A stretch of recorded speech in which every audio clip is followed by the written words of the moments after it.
созидательную устремленность к прогрессу и повседневной заботой о людях, ростом влияния Республики Саха в Российской Федерации и на международной арене. Экспозиция, которую мы сегодня открываем, является попыткой собрать в этом зале информацию, экспонаты, которые раскрывают обширнейшую деятельность Михаила Ефимовича на посту первого президента Республики Саха.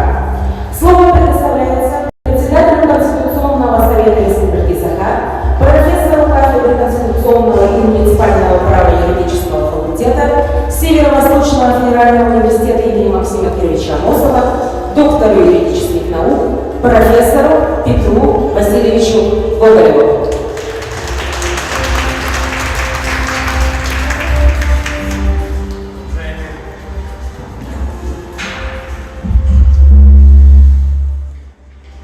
Уважаемые друзья, позвольте канун юбилейного дня рождения нашего первого президента Михаила Ефимовича Николаева всех нас поздравить прекрасной знаменательной датой, которая позволяет нам оценить тот огромный путь, большой путь, который мы прошли, начиная с момента строительства постсоветской новой обновленной России и в ногу шагали в течение вот этих прошедших 30 лет.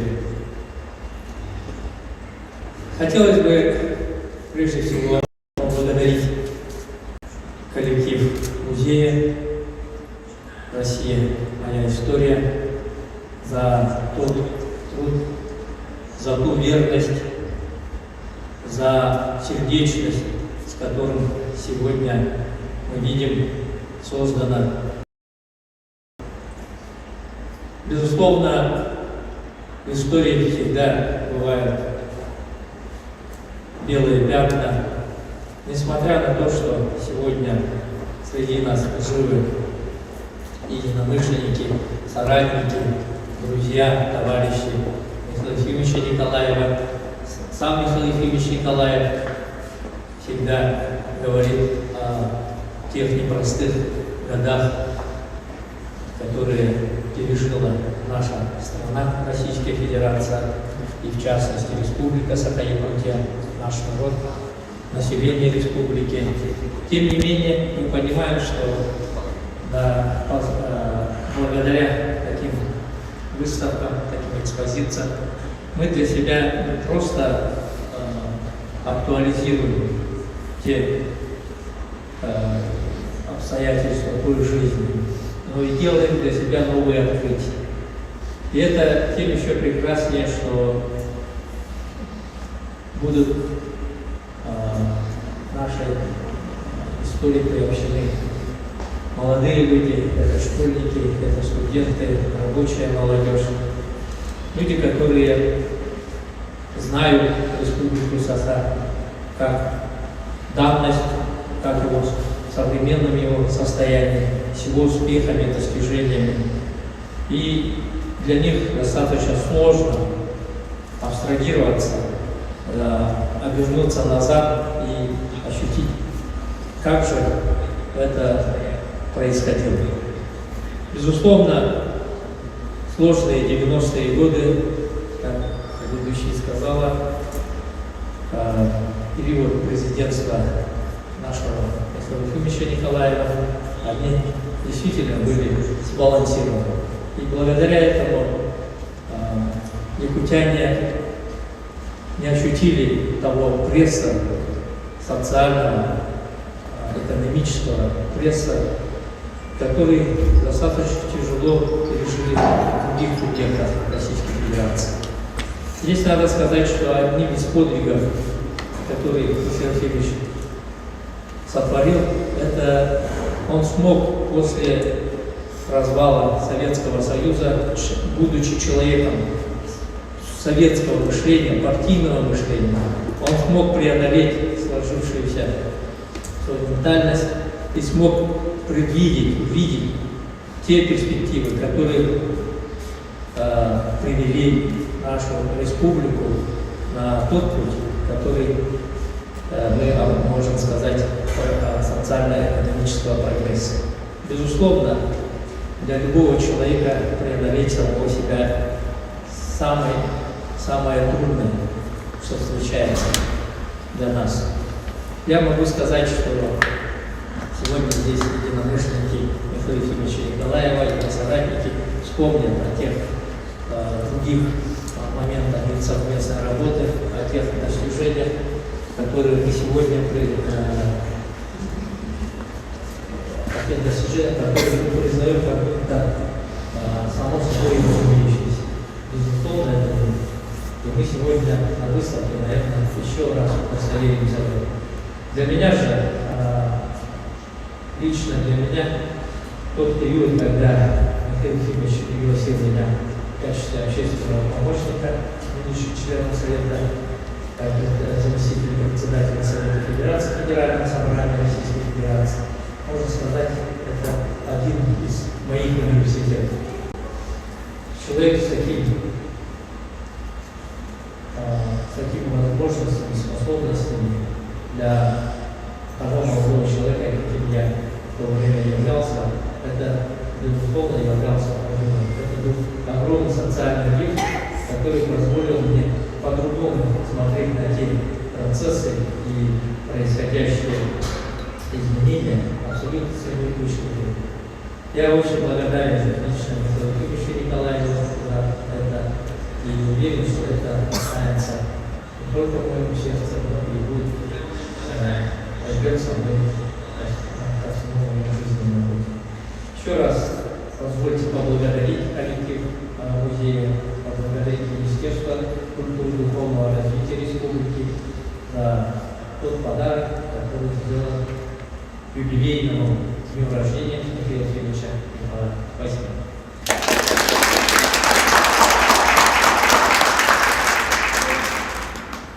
Слово предоставляется председателю Якутского регионального отделения Ассоциации юристов России, доктору юридических наук, профессору юридического факультета Северо-Восточного федерального университета имени Максима Кировича Амосова, являвшемуся помощником председателя Верховного Совета Республики с 3 января 1990 года, а также первым руководителем администрации президента Республики Саха с 8 января 1992 года в течение 2 лет.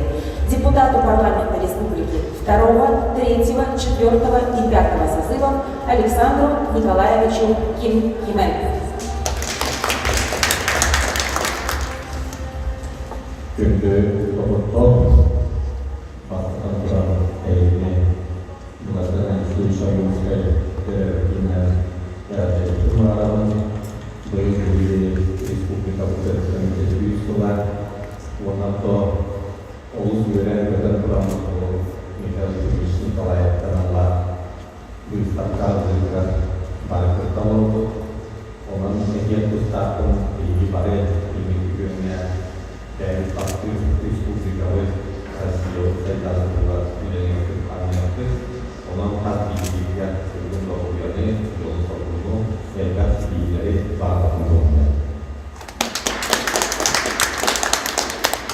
Дорогие друзья, сегодня для нас всех очень такой содержательный, знаковый день.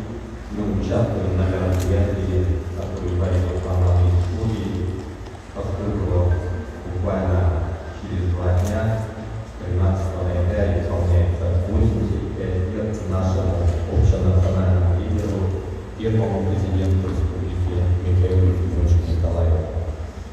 Я хочу отметить, что мне действительно посчастливилось 4 года работать бок о бок с ним, как Петр Васильевич сказал, пройти университет Николаева. Я хотел бы особо выделить то, что он родился в обычной семье, в селе Артемце, ныне Хангаласского улуса. Школу закончил в Жиганске, закончил Омский ветеринарный институт, начинал свою работу опять же в Жиганске, секретарем райкома комсомола, прошел большой путь в качестве комсомольского партийного лидера, работал министром сельского хозяйства, заместителем председателя Совета министров республики, секретарем областного комитета партии по аграрным вопросам.